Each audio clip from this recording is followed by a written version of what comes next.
ကဲဒီနေ့ကတော့အစ္စရေးကအနောက်ဘက်ကန်ကိုတင်းပိုင်နိုင်ကြီးရှိရဲဆိုတော့ကိစ္စလည်းပတ်သက်ပြီးအမေရိကန်ဘလို့တတိပေးထားလဲအချင်းချုပ်ကြည့်လိုက်ရအောင်ဆိုတော့ဒီကိစ္စကဘဲကစလဲဆိုရင်အစ္စရေးပါလီမန်ခနက်ဆက်မှာအနောက်ဘက်ကန်ကိုအစ္စရေးဥပဒေတဲဟော့ဖို့ပြောရရင်တော့တင်းပိုင်ဖို့ပေါ်လေပနာမမဲခွဲဆုံးဖြတ်လိုက်တာကနေစတာပါအဲ့တော့အမေရိကန်နိုင်ငံသားယုံကြီးကတွန်းပြသွားတယ်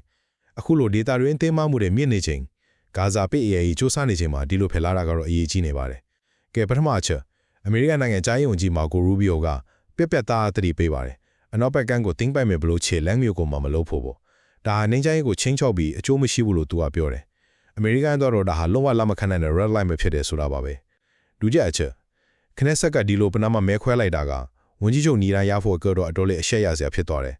ဘာလို့လဲဆိုတော့အမေရိကန်ဒုသမ္မတ JD Vance Israel ရောက်နေတော့ပြီးတော့ဂါဇာပိအခက်ရဆေးတူဖို့အတူညီချက်ကိုထိန်းထားဖို့အတွက်ဒီမဲခွဲမှုကိုရွှေ့ဆိုင်းဖို့သူကသူ့ပါတီဝင်တွေကိုတိုက်တွန်းခဲ့သေးတာဒါပေမဲ့အစွန်းရောက်အမတ်တချို့အာဘီမောင်းစုလိုလူတွေကတော့စန့်ကျင်ပြီးမဲခွဲခဲ့ကြတာပါနောက်ဆုံးအချက်ကတော့ဒီနိုင်ငံရေးတင်းမာမှုတွေအပြင်အနောက်ဘက်ကမှအခြေချက်နေထိုင်သူတွေရဲ့အကြမ်းဖက်မှုတွေပါ2023အောက်တိုဘာ9ရက်နောက်ပိုင်းတိတိကျကျမြင့်တက်လာပါတယ်ကုလသမဂ္ဂရဲ့အစိုးရဆိုရင်2020ကပထမနိုဝင်ဘာကိုတိုက်ခိုက်မှု959ကြိမ်ရှိခဲ့တယ်